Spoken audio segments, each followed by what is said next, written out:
Okay. Well, I am going on blind faith that you guys are out there because what I see is the share screen. But at any rate, my name is Tess Lloyd, and I want to welcome you guys to a panel on teaching Appalachian literature and Appalachian studies from the anthology Writing Appalachia. This is a book that Catherine Ledford and I co-edited. Thanks to everybody for joining us. Thanks to ASA for organizing the conference. And I'm just really excited to be on a panel with these people. So here's how we're going to be organized. First, I'm going to give an overview of the anthology. And then I'll talk about how I use these materials in teaching an undergraduate survey of Appalachian literature at East Tennessee State University. Then Richard Palmer, who was the anthology's permission editor, is going to talk about teaching diversity using the anthology. Finally, Catherine Ledford, who is the other co-editor along with me, will talk about how she uses the anthology in a course on Appalachian literature at Appalachian State University. We had thought that our managing editor, Rebecca Stevens, would be here to talk about using the anthology in the middle school classroom. She cannot come today, unfortunately. And at the end, we'll have a Q&A session. Okay, now for an overview of the anthology, which was published by the University Press of Kentucky in 2020. The book is a comprehensive anthology of the literature of Appalachia from the 18th century to 2018. We had to stop at 2018. The press made us stop someplace so they could get it printed. The book is 745 pages long. What does it include? Well, first of all, the zip code question. What is Appalachia and where do Appalachian authors live? We used the ARC, the Appalachian Regional Commission's definition of Appalachia, which would extend from Mississippi, Alabama, Georgia, all the way north up to the southern tier counties in western New York. Often people in older anthologies just use the core region, the Southern Highlands, south of the Mason-Dixon line. We thought it was important to use the whole ARC map. That's what's accepted in the scholarship today. Of course, that also meant something exciting, and that is that we could include authors from Northern Appalachia, such as James Fenimore Cooper from New York, Jason Miller, who's a playwright from the Anthracite region of Eastern Pennsylvania, and August Wilson and James Edgar Wideman, two Black writers born in Pittsburgh. Well, now, beyond this, though, who's an Appalachian writer? How did we decide who within that whole region we would call or look at as writing about Appalachia? First of all, a no-brainer, writers born in the region and who strongly identify as Appalachian and who write about it. Writers not born in Appalachia, but who adopted it as their home and wrote about it. Third, writers who had a really significant experience in Appalachia and wrote about it. And this would include someone like William Bartram, who traveled in the Cherokee Nation's lands in 1775 and really had a significant experience and wrote about that. And finally, writers born in Appalachia and who have an affinity for the region, but might not be considered strictly Appalachian. This would be people like Charles Wright, or the poet Charles Wright, the poet James Wright, or Martin Delany, who was a 19th century African-American writer and an activist. Okay, that's where we are and who's going to be there. Now let's look at the material. Let's consider the table of contents, but in the context of how I use this material teaching an undergraduate survey of Appalachian literature at East Tennessee State University. Now, the course was a chronological survey of Appalachian literature, like the book, from the 18th century to the present. And there were four main ideas that were governing the course. First of all, I wanted the students to examine Appalachian literature in the context of American literature more generally, like, for example, American genres such as slave narratives, Romanticism, Southwest humor, local color, modernism, so on and so forth. This was a course for majors and non-majors in English, and I thought it was important for them to consider these issues for their understanding of literature more generally. But also, this approach showing how Appalachian literature parallels American literature reminds us that Appalachia has never been a place apart. It's always been fully involved with the issues that have concerned the rest of the United States. It's always responded to American literature. It's helped define American literature. Another main principle was this: to examine Appalachian literature in the context of Appalachian history and American history. I do have a historicist approach to teaching literature. I think it's important to consider literature in its historical context. Third, I wanted my students to look at the demographic complexity of the region and its authors. We would have a look at Appalachia as multiracial and multi-ethnic. We would look at urban and suburban as well as rural Appalachia.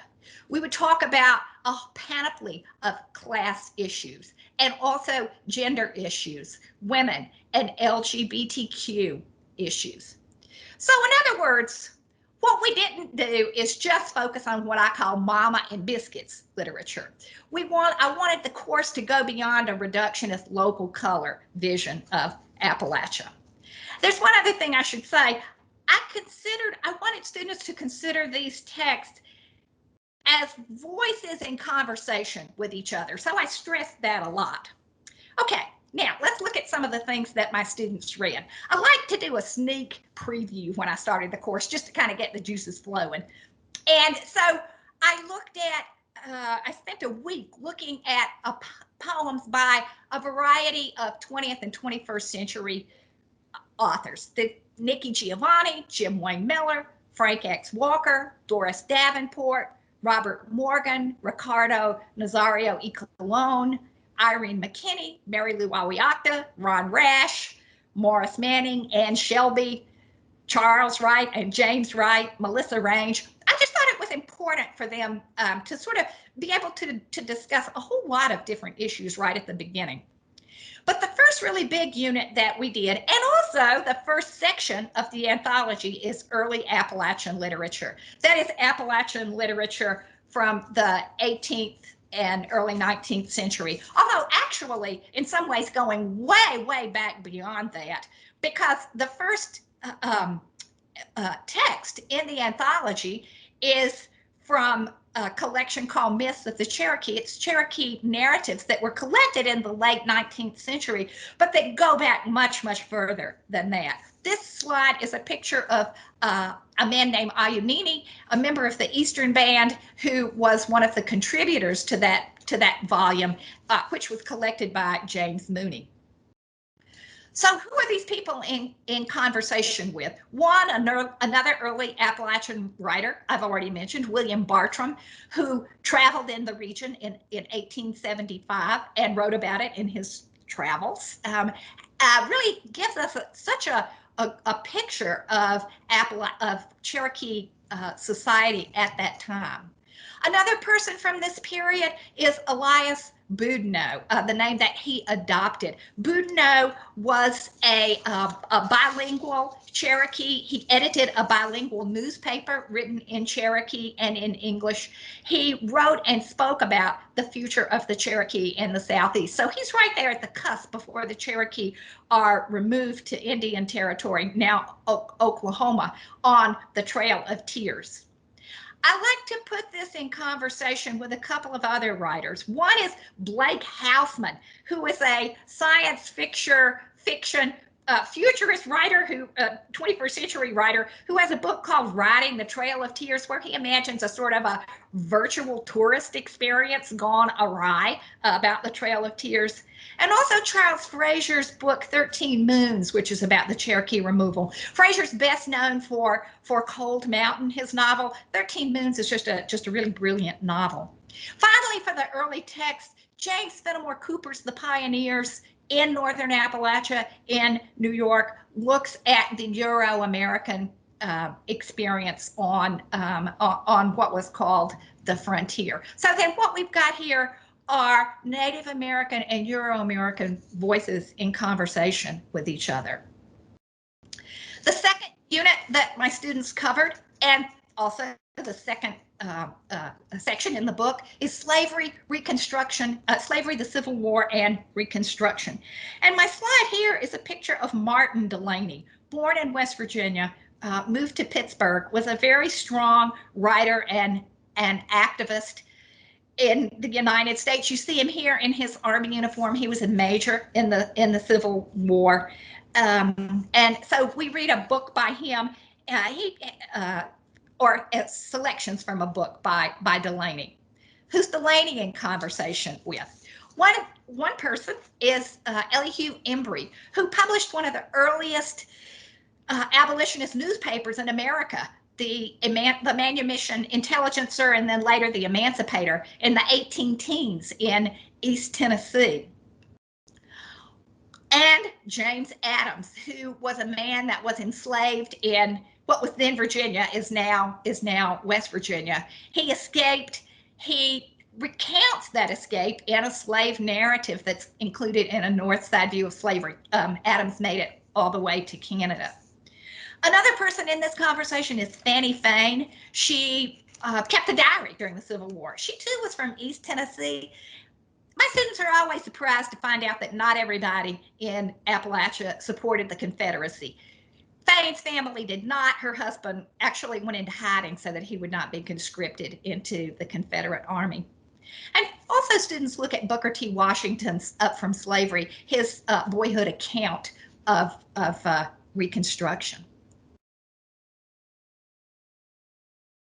Our third unit, that should be a 3 instead of a 2, is regionalism, local color, and the settlement schools. And my poster child here is Horace Kephart, whose book, Our Southern Highlanders, is one of the really primary texts in that whole time period. This is the time period that was really defining Appalachia, a lot of the Appalachian tropes that we still see today. It's the text that we love to love, like when we read about the crafts revival and we see, nice old grandmothers at the loom, and also texts that we love to hate, like this one. This image is of the sort of slack-jawed, feudist moonshiner vision of what Appalachia is all about. Okay, who's in this conversation with Kephart? Well, one person is Emma Bell Miles, who was from Tennessee, and in the early 20th century published a book called The Spirit of the Mountains. Some people like to consider, and I'm one of them, to consider Kephart and Miles as truly being in a dialogue about the region. Miles almost as giving us a more nuanced look at Appalachia than Murphy does. Than Murphy does for sure. Mary Murphy was a local color writer. In a way, she kind of defined the region too, with her book In the Tennessee Mountains, and we include portions of The Star in the Valley about the feudist moonshining mountaineers. Frances Goodrich was active in the crafts revival. She also wrote a wonderful book that included a series of sketches of Appalachian women who were active with the crafts, including the one, Three Gray Women. And also writing during this time period was Effie Waller-Smith, an African-American poet. And we read several, or in the anthology, several poems by Smith. The fourth unit that my students looked at and that we have in the anthology is poetry, prose poetry and songs of labor. And we look at labor in the two main areas that involve Appalachians. One is the coal region. Here we've got a photograph of a coal camp by Jean Rasmussen. And also in the cotton mills. This is a photograph by Lewis Hines. He went around photographing child labor in the textile mills. I have to admit, this photograph always has special meaning for me. My grandmother was put to work in a cotton mill when she was 6 years old. So Who's talking? Who's in conversation here? Mother Jones, the famous labor activist, Don West, the labor activist and poet, three singers and songwriters, Florence Reese with her famous song, Which Side Are You On?, Aunt Molly Jackson, and finally, Ella Mae Wiggins, who wrote the Mill Mothers song about labor issues in the textile mills. I want to just say a little bit more about her because she really is in conversation strongly with two other writers in the book. One is Wiley Cash, who wrote a novel called The Last Ballad about the very strikes that Wiggins took part in. We've got a selection from Cash that's there. And also Ron Rash, who has written about the textile mills. And finally, with all of these, I want to stress that they're in conversation with a writer named, I already mentioned him, Jason Miller, who looks at labor issues among Irish American writers, miners in the Anthracite region during the Civil War. The fifth unit, one that's near and dear to my heart, is Appalachian folklore. And I think it's really important to look at the folklore for itself and also to consider the relationship between the folklore and literature. This is an illustration from the Crockett Almanacs, which were not written by Davy Crockett, but they trafficked on his very famous name. And they included a lot of tall tales, like this, the account of Judy Finks whipping a catamount. That's in a nice conversation with a text that comes later in our book, The Beard, by that great teller of tall tales, great novelist, Fred Chappell. Jack tales are an important folk genre in the region. We include a traditional Jack tale. Grandma has a story about Jack, Bill, and Tom. Actually, this was collected in northern Appalachia, a reminder that Jack got around. And we put that in conversation with Tony Early's Jack and the Mad Dog. Early's a contemporary writer, and this is a contemporary take on a Jack tale.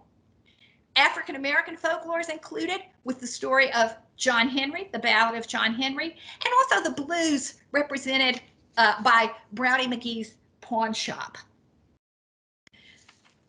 One last thing I'll mention is modernism. And here we've got a picture of Pack Square made by George Massa, a Japanese photographer who came over to America, worked at the Grove Park Inn, was a great friend of Horace Kephardt's, helped him argue for the Appalachian Trail. It's a picture of Asheville, though, and a reminder of how important urban Appalachia was. We have a selection from Thomas Wolfe's novella, The Lost Boy, set in Asheville. We have a selection from Harriet Arno, a short story, The Un-American Activities of Miss Prink. Arno wrote so movingly about Appalachians in the Midwest. Also poems by Jonathan Williams, such an interesting person, raised in Western North Carolina, attended Black Mountain College, the experimental school near Asheville, founded the Jargon Society, was a publisher in Winston-Salem, and was an openly gay man in the mid-20th century when that was not so common. One author that I mentioned here also is Louise McNeil. She's from West Virginia, and she in the 1970s wrote a series of poems that address something that was really on people's minds at that time, and that was the possibility of nuclear warfare, nuclear annihilation. I'm not going to go into anything more about our contents other than just to show you the table of contents. And you can see down at the bottom two sections that I haven't mentioned yet: the Appalachian Renaissance, that great flowering of literature in the post-World War II, late 20th century, and also the 21st century, but those are extremely well represented. Okay, that's all I'm going to say. And so let's see if I can get out of this and turn it over to Richard. So let me just unshare my screen here. And Tess, while you're doing that and while Richard's getting ready to start, I've been trying to add a link to the full table of contents in the chat function here, but I, for some reason, cannot. It's just when I try to click on conversation, I just get a little spinning, the little spinning disc of death. And if anybody knows how to get a chat started in here, maybe it's just my problem, or I don't know what's going on, but if anybody could start a chat, maybe then I could drop in a link to the full table of contents. Thanks. Okay. Oh, yay, thank you, somebody. Oh, Richard, you saved us. Thank you. I'll hush, turn it over to him, and I'll drop in that link to the full table of contents. Great. Welcome, Richard. Okay. Hi, my name is Richard Palmer. I'm a recent PhD graduate from the University of Kentucky. Tess Lloyd, who you just heard from, was actually one of my professors in my master's program at ETSU. So it was a real treat. I mostly work in early American literature and culture now, and so getting to come back to Appalachian studies with this project was a real treat for me. I'm going to talk about kind of two different things that are intertwined here, but one of them is like really procedural, and the other one is actually about teaching. And they're both kind of united by this underlying theme of diversity. The first will be about permissions and obtaining permissions for this anthology, because as Tess said, that was my primary job for it. And the other will be thinking about teaching diversity and even like supplementing texts with the anthology, because of course the anthology is not meant to be this all-encompassing text, because it never can be, right? We did our best to make it as diverse as possible, but I'll get into more of that as I go along. So first, permissions. It's a nightmare. Okay, like it just is, and we had to figure it out as we went along.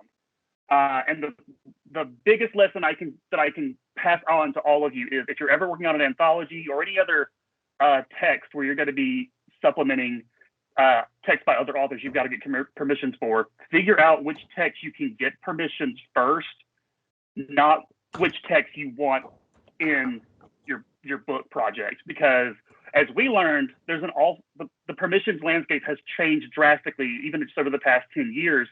And there are a lot of factors that affect whether or not you can get permission for something.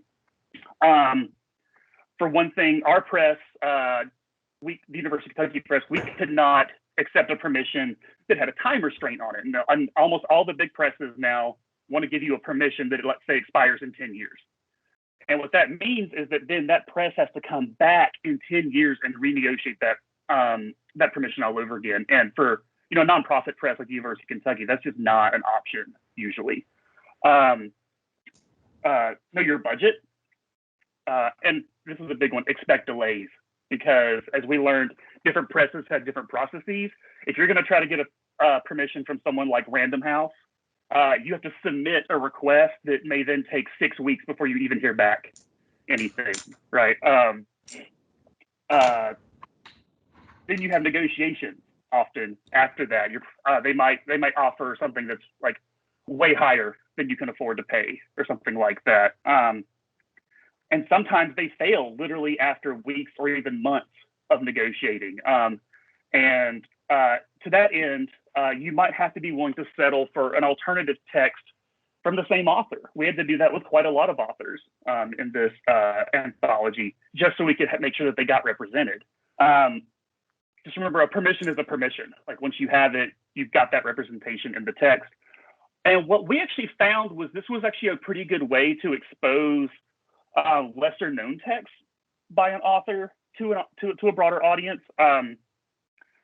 And that actually creates a great teaching opportunity in terms of teaching genre and the kind of the intersectionality of texts by the same author, the discursive nature of writing, and how an author doesn't have to be confined by one type of writing and this, that, and the other.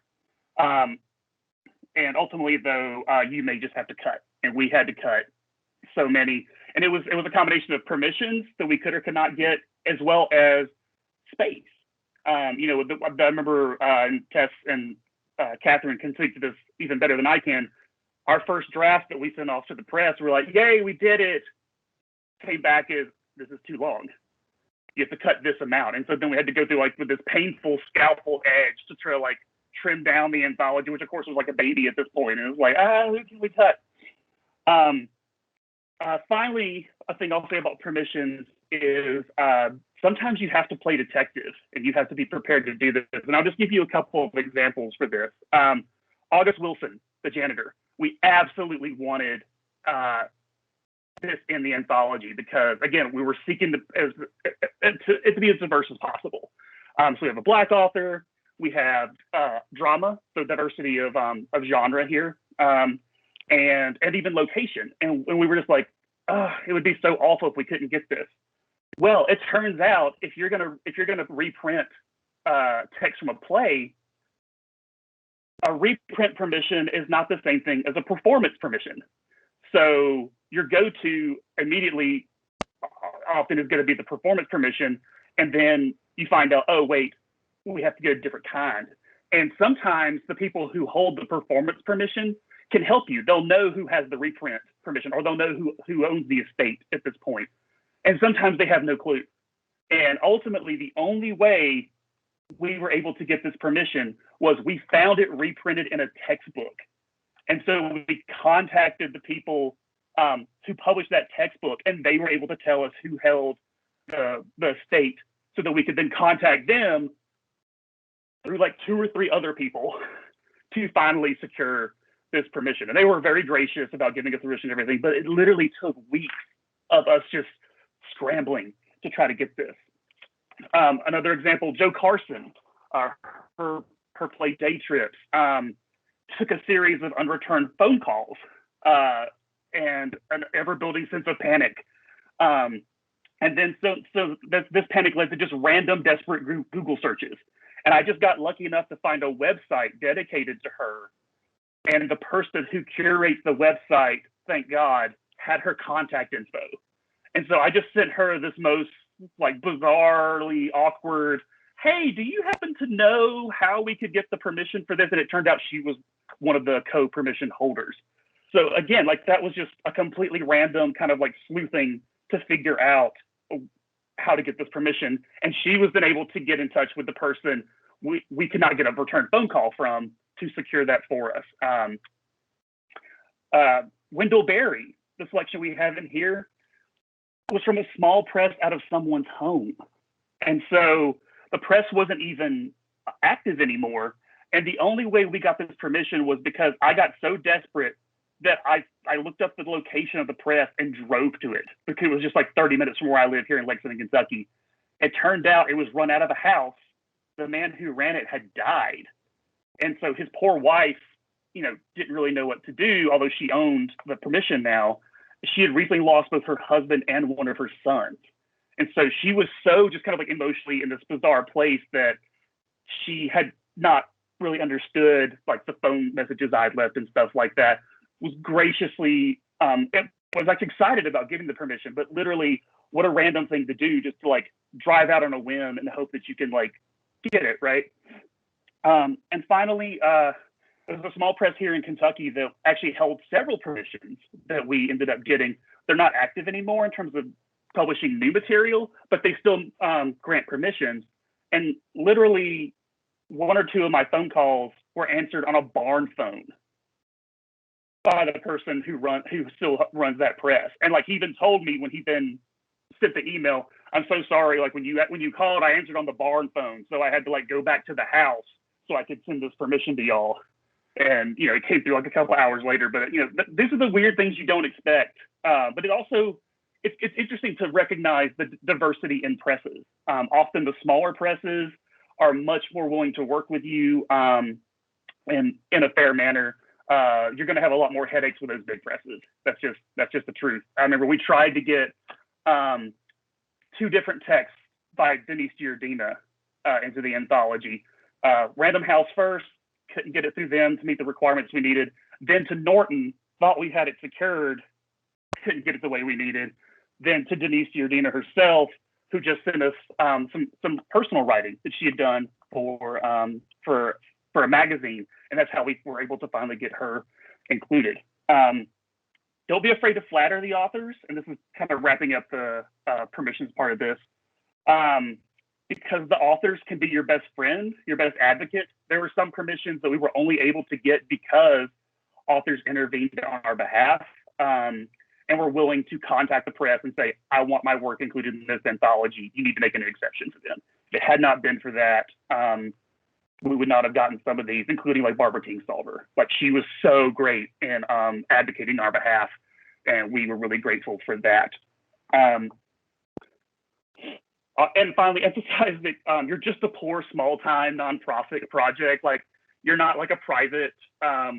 This isn't like a for-profit project. You know, you're not going to make a ton of money off of it or anything like that.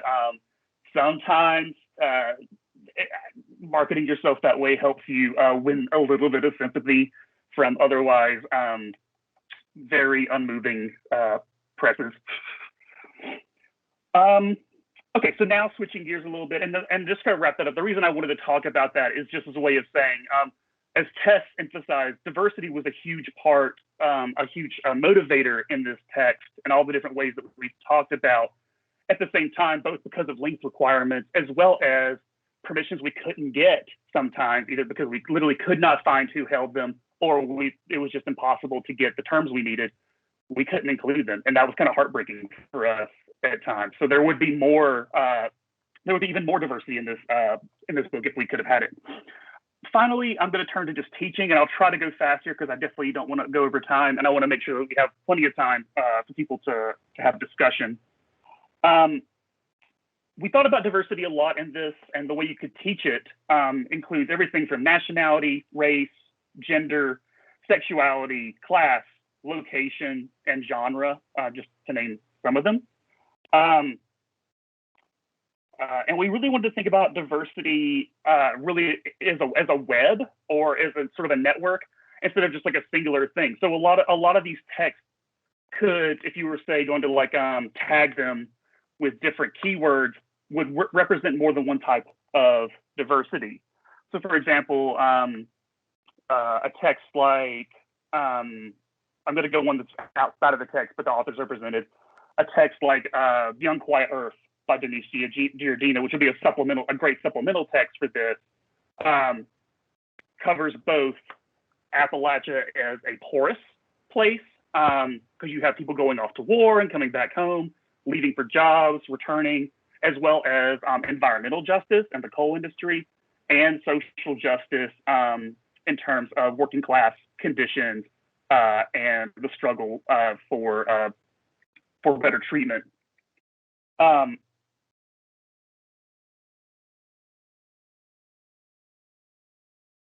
So one thing that, because I want to get to like something that's kind of practical here, one thing that I just wanted to throw out as an actual exercise that I think works really well with teaching from a text like this is something I've done in a composition course before, which is asking students to understand and analyze their own sense of place.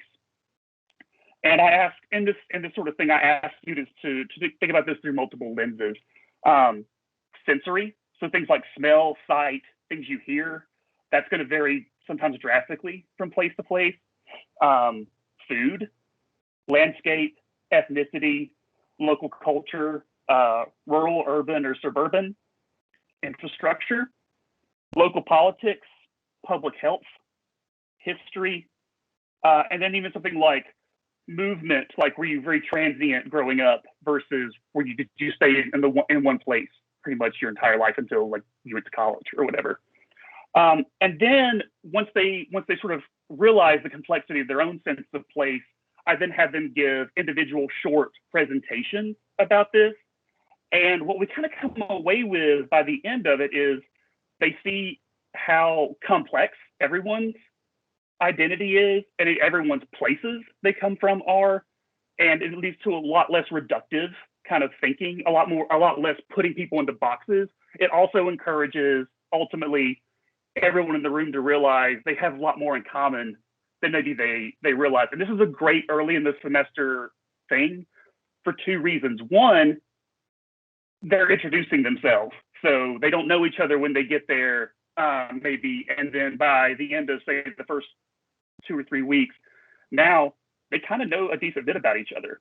And second, it preps them for then a text like this anthology to think very openly and critically about a place and its writing in less reductive ways and teaches them to value that complexity. And that's a great jumping off point for then maybe exploring the rest of the semester, like different subtopics that you might want to touch on.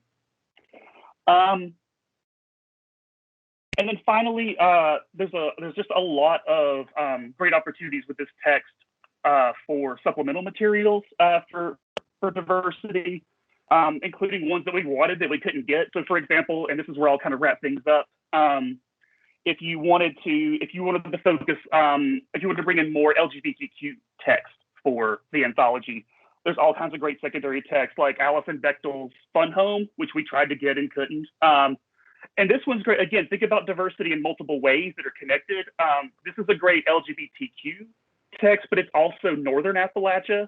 And she leaves ultimately and enjoys liberated big city life. But her past in a rural setting is something she has to grapple with so much in this text. And there's even this great scene where she draws literally a map where you can see where they live, but also this new highway that just opens up the transportation through the region and how quickly suddenly they can get to places like New York. And it's a graphic novel. So I find my students love graphic novels because they love pictures and they read faster, right?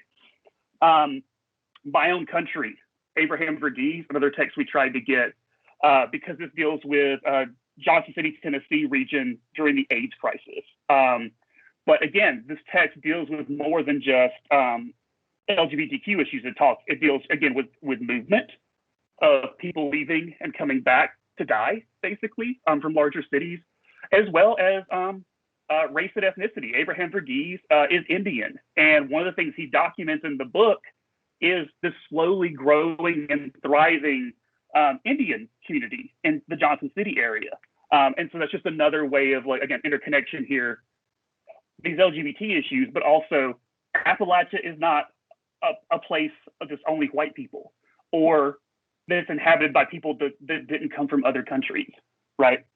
And the final section I'll say, I'm just giving you examples here, is there's also a great opportunity here to bring in secondary text. So like if you're teaching an advanced undergraduate course, or if you're teaching, let's say, a graduate course, and you want to bring in some academic scholarship to sort of supplement this stuff, again, I'll just kind of stick with something like, if you want to look at LGBTQ issues, first of all, critical regionalism, a text like this really explores how any region is literally like porous and has multiple definitions and perspectives that are always in discourse with each other, and it's never ending. It's never solidified. It never ends, right?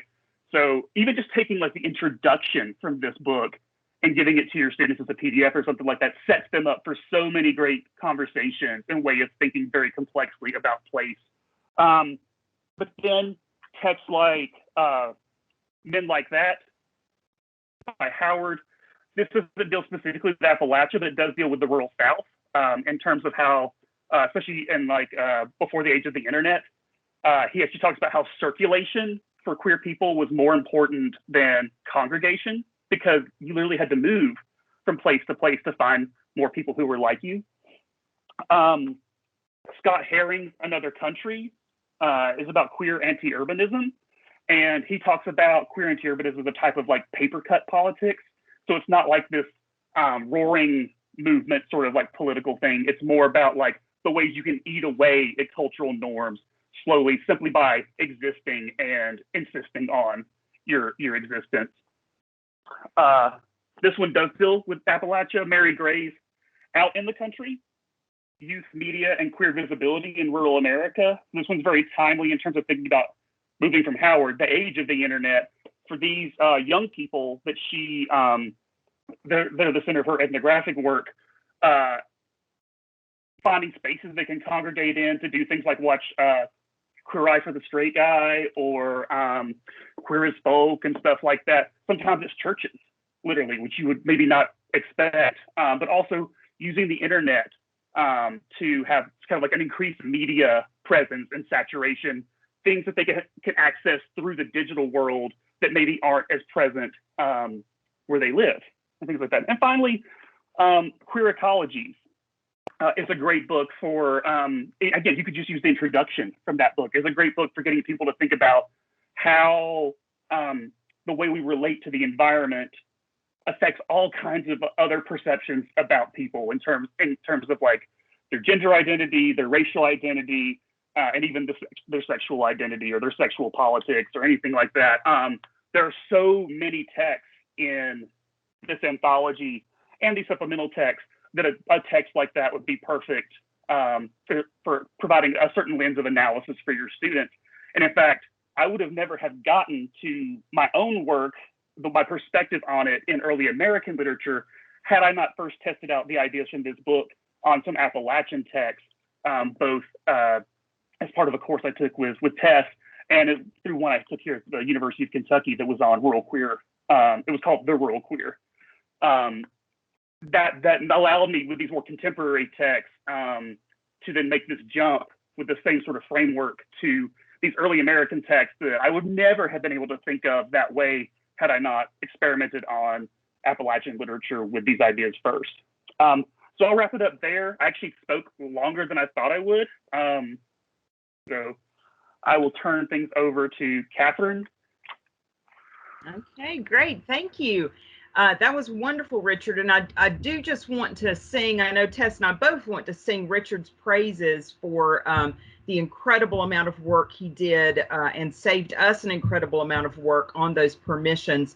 Tess and I were just about to lose our minds, and we reached out to Richard, and bless his soul, he did this work for us without pay. And he did this work while he was in the final stages of writing his dissertation. So he is a newly minted PhD, and we are so proud to have not delayed. Let's say it that way. I hope we didn't delay, Richard, your defense. So we just I think COVID delayed it more than y'all did.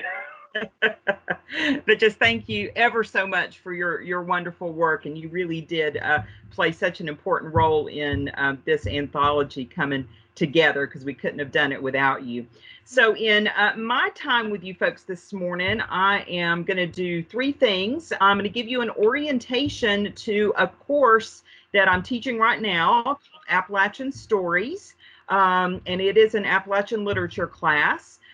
So I'll orient you to that class. I'm going to give you some examples of assignments from that class. And then, kind of as Richard has done here at the end of his talk, I'm also going to suggest some ways that you might use our anthology, Writing Appalachia, in other courses, additional literature courses, and then I have some ideas for other types of courses that this anthology might be appropriate for. So before I forget, I'm going to start my little timer here and keep myself on track. So first, just want to let you all know that I've been teaching Appalachian literature regularly since the mid-2000s. And this anthology really emerged from both my desire and Tess's desire to have one book to teach from. And we cooked up this idea at the Appalachian Studies Association conference in Maryville, Tennessee, I think in 2010, although I'd have to go back and count up the years, but it's been a long time. And from the very beginning, Tess and I thought of this anthology as an Appalachian version of the Heath anthology. So for you folks who teach American literature, you'll be familiar with the Heath anthology of American literature, which really incorporates a lot of different types of materials. So not just fiction, poetry, drama, but also captivity narratives, slave narratives, memoir, nature writing, song lyric, all of those kind of things. And we really loved teaching that way. So we wanted a text that we could do that from on Appalachia. So let me share my screen now, and I practiced this a little bit earlier, so bear with me. All right, can you folks see that now?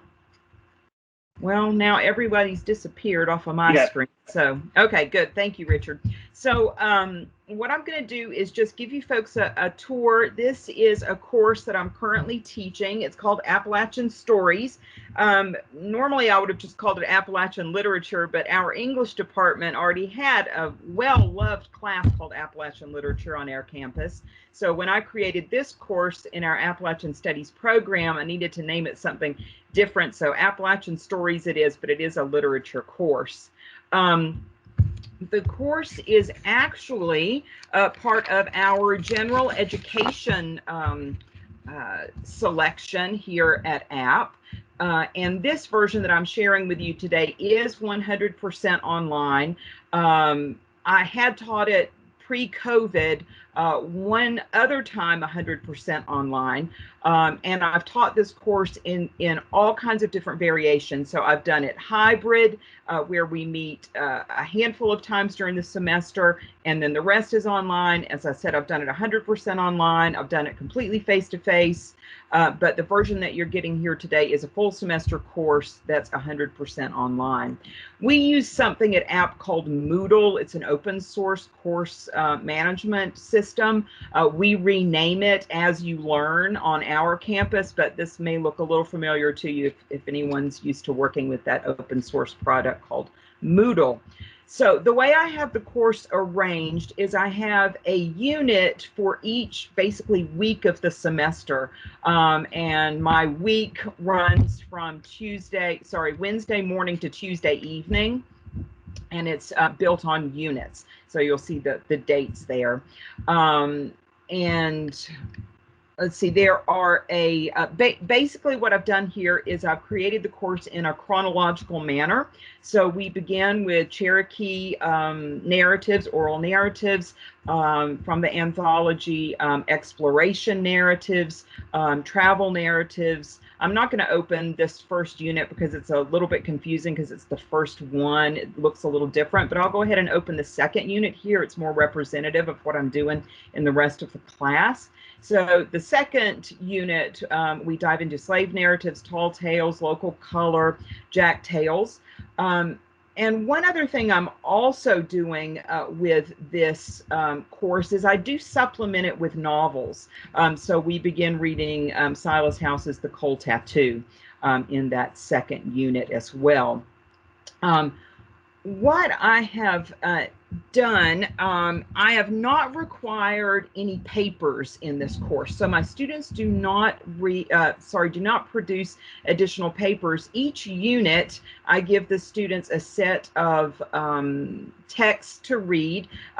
A lot of them do come, as you can see here, from our Writing Appalachia anthology, but others do not. I'll also include this, for example, is an audio version off of YouTube of Ray Hicks telling a jack tale.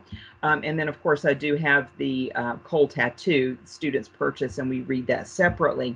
But during each unit, my students do something called a reading response.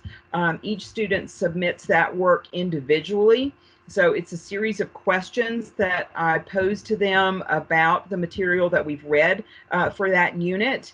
And they answer each one of these questions on their own and submit that to me individually, and I grade their individual work. In addition to that, reading response, during each unit, the students do have a discussion forum. This is grayed out right now because that discussion forum is no longer active, but discussion forum is a way that I create community in the class. Sometimes I give the students a prompt about the material for that unit to get things going. Other times I'll leave it open. This is also an attendance function for me, so I don't grade these these discussion forum posts, but I do check. I do run a report at the end of the week. Students have to do a certain number of them over the unit to get attendance credit for the course for that week. So anyway, that's just a quick little look at, I do run a discussion forum with these classes for each unit. So, and then basically I just rinse and repeat that system throughout the rest of the semester. So again, building each unit like that with the discussion form and reading responses. No papers because they're doing a lot of writing already. I do give both a midterm and a final exam. As I mentioned earlier, this course is part of our literary studies opportunity in our general education. At APP, every student at APP has to take during their general education, their basically first 2 years of study with us, every student has to take at least one class that is designated a literary studies class. And this course does carry one of those designations. So students are getting a literary studies perspective in this course.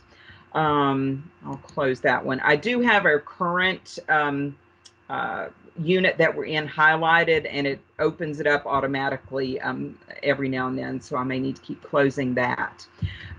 Before we jump into some more detail specifically about writing Appalachia, I do want to open up the syllabus here and go to the chapter on course texts and show you what texts I do have the students purchase for the class. Just a side note, I use this book. If y'all don't know it, I love it. It's called How to Read Literature Like a Professor. And it is a wonderful introduction to, reading literature critically. Very approachable for non-majors, non-English majors. A lot of book clubs use it. Actually, more and more students are turning up in my class having used this book in their AP or honors high school literature courses, English courses. But even those students who've used it before really like it and don't mind re-engaging with it. So this text has become critical to my ability to teach students who are not English majors. I highly recommend it if you don't know it. And then, as I mentioned, I do have students purchase, we read 4 novels and out through the semester. I do have students purchase those. Just a little side note, Divine Rights Trip, I love, of course, Gurney's novel. I love teaching it every semester, but it is getting harder and harder to access and getting more expensive. So I don't know how much longer I'm going to be able to keep teaching that novel. Just a heads up for those of you. It teaches beautifully, but it's getting hard to get a hold of for my students. And as I said, getting more expensive. So let me go back. As you will, you might have noted on there, and Tess and Richard may fuss at me for this, but I don't actually have my students purchase Writing Appalachia. We are lucky enough at APP to have access through the library. The library has purchased an e-version of Writing Appalachia and does not have any limits right now on how many students can access that e-text. So I save my students some money, and just a link to the, as you can see in this unit, I just link to the anthology, and they can read it from our library electronically. All right, so that kind of gives you an orientation to my course. Let me give you some examples of assignments. Examples of assignments here. So basically, I am, as Tess does, I believe, teaches her course in a chronological order. So as I said, we begin with Cherokee pieces, exploration narratives, and march on through basically time-wise. The second half of the semester is usually taken up with focusing on some novels. We do have a variety of texts in Writing Appalachia, and I use those. The music unit is a good example here. We have some, and also poetry. So poetry and music I'm dealing with in this unit. I do go ahead and put some links to, these are not items that we have in the anthology, but I do include music in this section. So some Hazel Dickens, get my Hazel Dickens on, and then wrap up with Tyler Childers. So that's a fun unit to do with my students. I also supplement the my reading list here with, as I said, some readings, some Crystal Good, for example, in the poetry, in the Appalachian poetry, Appalachian Poets unit. I have some links. We have many of her things in our anthology. Well, Crystal Wilkinson's one of her short stories, but I do have some links to Crystal Good reading some of her poems, and my students seem to really appreciate that opportunity to hear things as well as read them. So I think that's something fun to do for them. So let me switch gears in the couple of minutes I have left, and I do want to leave lots of time for a discussion. But let me give you some ideas about how you might use Writing Appalachia. I'm going to stop my screen share now. Let's see if I can remember how to do that. Hold on here. Okay, I think I'm back. All right, so let me give you some ideas about some more ways that you could use Writing Appalachia. You could certainly teach this course, an Appalachian literature course, without novels or with fewer novels. I just gave you an example of a course that I'm teaching where I'm including several novels, but you could certainly teach an entire semester's worth of material from Writing Appalachia without supplementing, or only supplementing, say, one novel. That's certainly an idea. Tess and I specifically tried to include items in the anthology that are complete. So we tried not to do excerpts of novels. If we did excerpt something from a novel, we tried to make it an entire chapter from a novel or an entire short story to get kind of a fuller picture of what that writer was trying to do. Another thing you could do is supplement this course using Writing Appalachia with some specialized anthologies, and Richard gave you some great examples. I'll throw out some other ones here. Adrian Blevins and Karen Slayer I can't read my own writing, McElmurray. Their anthology, Walk Till the Dogs Get Mean, great collection of writing. The LGBTQ anthology from Appalachia, Jeff Mann and Julia Watts edited recently. That would be a wonderful supplementary anthology. Of course, Blackbone, 25 Years of the Appalachian Poets, Bianca Spriggs and Jeremy Payden. I'll look at that. Thank you, Richard. That would be a wonderful addition as well. So you could pair our anthology with a more specialized one or two anthologies as well. That's an idea. You could use Writing Appalachia for an entire poetry course. I am confident that you could just take this text, well, I've blurred myself. You could just take that text and create a poetry course out of it. It would also be lovely to include some other poetry anthologies. Chris Green's Cole, a poetry anthology, comes right to mind, would be a wonderful supplement there. Bell Hooks, her anthology, Appalachian Elegy, Poetry in Place. I don't know if that really counts as an anthology, but that would be a wonderful addition. One that certainly does, Southern Poetry Anthology, Volume 3, focusing on Southern Appalachia, William Wright, and I believe a co-editor, and I'm forgetting who co-edited that with, Jesse Graves, I believe. Co-edited that one. So Writing Appalachia as a piece of, as a text to teach poetry from, very doable. Two other ideas for you on the literature side of the spectrum. Writing Appalachia for short stories. You could do, we have many, many short stories in this anthology. You could do a short story class and then supplement with other short stories, certainly. Same thing for nonfiction. I think nonfiction pieces, we have many of those in here of a variety of different forms. As I said, memoir, nature writing, lots of really cool stuff there. You could certainly include Jessica Corey's wonderful new anthology of nature writing, and that title. I did not jot down, it's escaping me, but Mountains Piled Upon Mountains. I think that's the first part of it. So wonderful anthology there. Then for the non-literature teachers, I remember back in the day, Dwight Billings at the University of Kentucky, where I did my PhD work as well, Richard. Dwight was teaching an intro to Appalachian studies, and it was an interdisciplinary course. And Dwight used Denise Giardina's 2 novels on the coal, set in coal country, the coal fields, as supplemental readings for that intro class. Worked beautifully.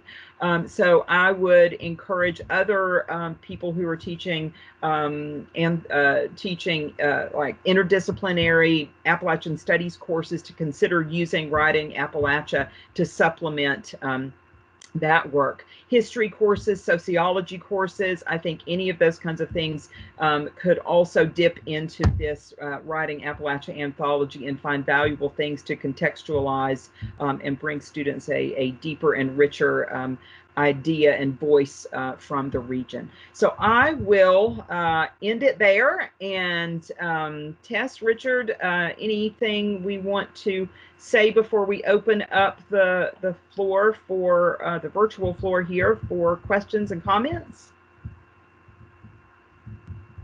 I don't think so. Okay, all right. Well, anybody have a question? Let's see. I'm not familiar. I think everybody's muted right now. I don't know. I guess y'all can unmute yourselves. I don't think we've got like anyone locked down. I see Carrie Hurley raised a hand. Carrie, can you unmute yourself, or do I need to? Let's see here. I believe I got it. There you are. Yeah. Hey, I just want to say thank y'all for writing this. I've known Catherine for over a decade now. She's helped me in more ways than we have time for me to tell, but and I appreciate it. But Tess, I've never met you, but thank you for working with Catherine on this.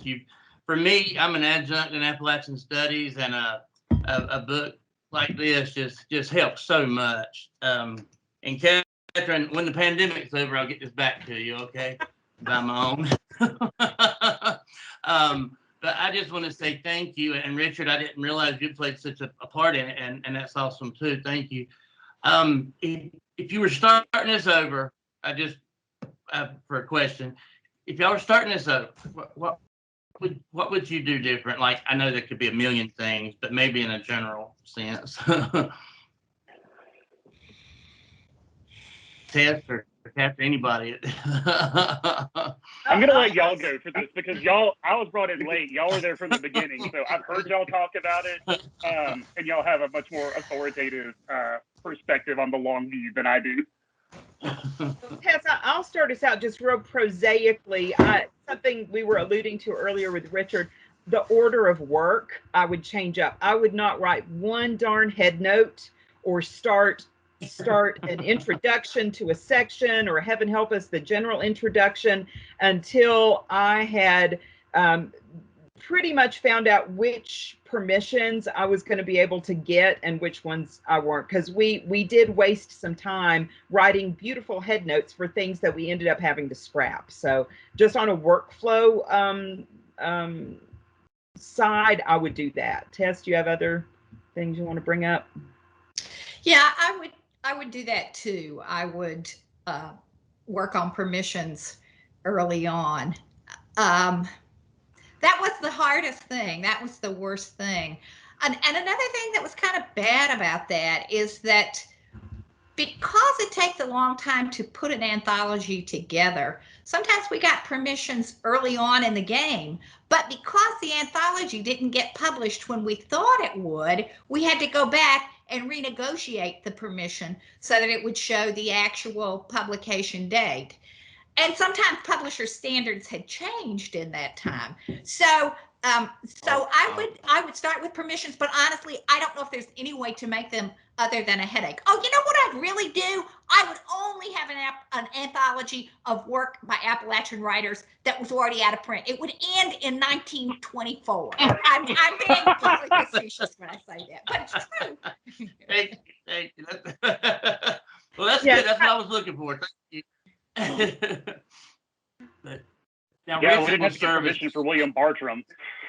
But I would add one thing to that though. One of the most gratifying things for me about working on this anthology was getting to know Appalachian writers, getting to know people who are so involved with the community now, people who are so excited about the work, people who were so willing to help. It's like that was just an astonishing and wonderful part of it for me. So I wouldn't not include those people. All right. Thank you. Thanks, folks. Appreciate that. Thanks, Carrie. Other questions or comments?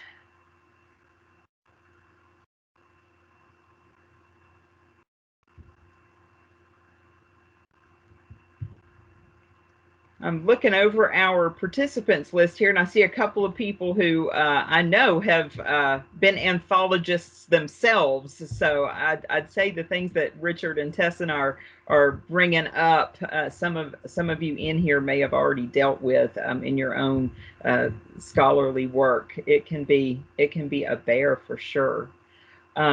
Richard, I just wanted to say I loved your ideas for teaching all of those great texts and really supplementing this writing Appalachia. Although, you know, Tess and I both said from the beginning, and Rachel Stevens, who was again not able to be here with us today, but the associate editor on here with us, we were all really so committed to creating an anthology, you know, coming out of the wonderful work that Voices from the Hills and Appalachia Inside Out had started, and the examples that we have from other amazing anthologies, Sandy Ballard's, of course, Listen Here, Women Writing in Appalachia. There's just a whole plethora of really, really wonderful anthologies. And while Tess and I did kind of yearn for a single text that we could teach from, as you can see from all these examples, we're not just teaching from this one textbook, and we're not saying, you know, everybody just teach from this one thing, although I think you could do it, but it does really open up so many possibilities to dig deeper with certain writers, certain types of writing, certain concepts and themes. I think there's lots of different ways to go here. You know, Catherine, I would add to that. I too never taught this book without including longer text. For example, it grieves me that we have nothing by Henry Louis Gates in this book. We were not able to get a usable permission, but I taught his memoir of growing up in West Virginia, colored people. I always use that. I always use the entirety of Spirit of the Mountains.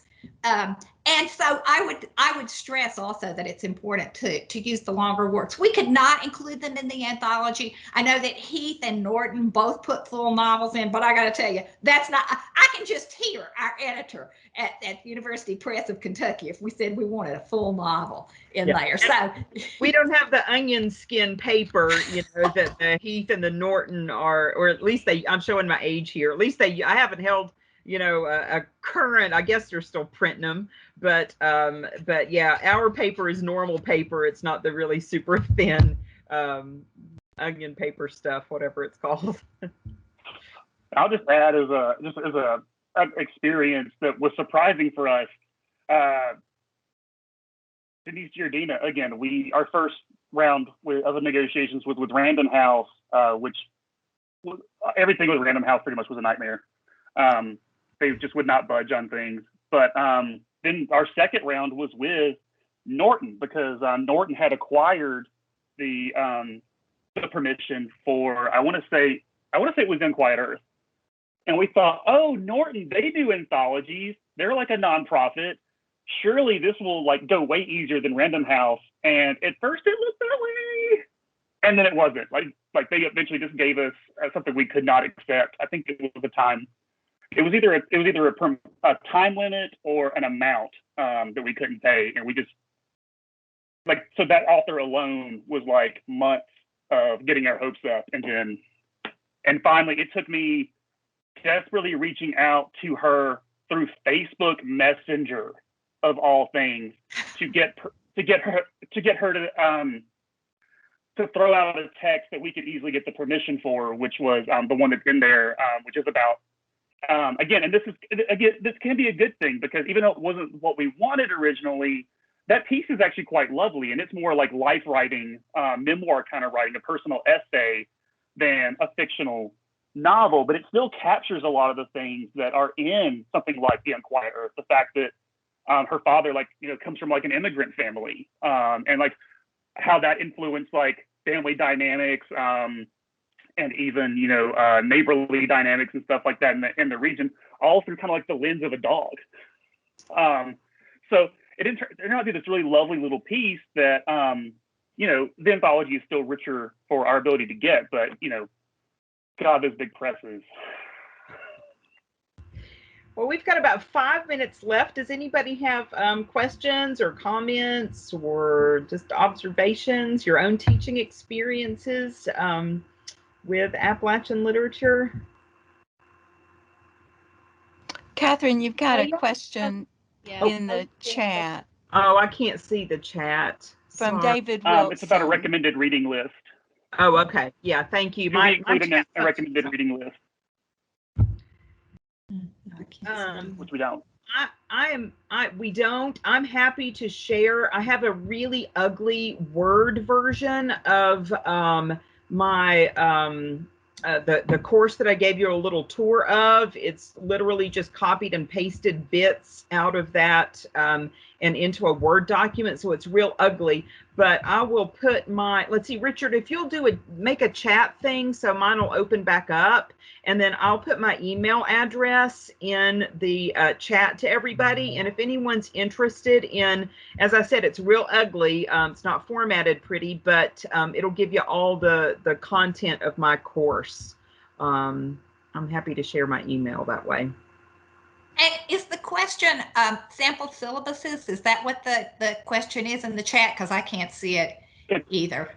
It's whether or not we included a recommended reading list in the anthology for the things we wanted but weren't able to get, and there's not one in there. But one thing we did talk about, honestly, back when we were writing the introduction and sort of reflecting on our, like licking our wounds, if you will, for the things we couldn't get, was maybe eventually creating some sort of digital space for this. So sort of like, and we still don't know like for sure if that'll be something that comes to fruition, but sort of a collaborative digital space where people could include recommendations, teaching exercises, suggestions for supplemental reading, syllabi, that sort of thing, you know, like whether it was a simple website like from WordPress or Wix or something like that or whatever. But so far that has not happened, but that was one thing we kind of talked about. It could happen eventually, especially if say enough interest came out of a conference or something like that, that people were desiring or even like willing to contribute to it. And Richard, I still can't get into the chat. If you would just put my email address into, you seem to be able to get into the chat function. So it's just ledfordke@appstate.edu. I'd appreciate that. Thank you. And if anyone wants my syllabuses, you're welcome to email me. And Richard, can you put my email address in there too? And you can just use lloydt@etsu.edu.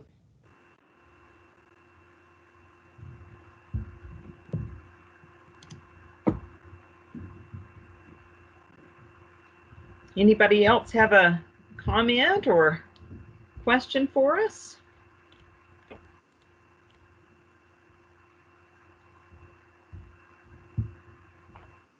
And like I said, I can't see the chat. So Richard, if nothing's popped up in the chat new, I think we might be wrapping up here. Tess, did you want to say something? No, I just actually want to thank everyone for coming. I tell you, I love going to conferences and being able to see people and to talk with you. I wish that I could see you now, but I know your presence is there. So thank you so much for being here. And also thank you to Catherine and Richard. Thank you for everything. So absolutely. Yeah. Thank you, Tess. I second all that Tess said, and it's great to see everyone here. I hope everybody has a great rest of the the conference this morning, and we sure do hope we can see everybody together next year at WVU in person. And as Crystal Wilkinson keeps saying, just hug everybody's neck and just have a good time together again. I never thought I would be giving an ASA presentation from my parents' basement to get the best internet around, and here I am. I at least blurred the background, but yeah, I'm in a basement. So I hope to see you all in at WVU next year. All right. Thanks, everybody. Bye-bye. Bye.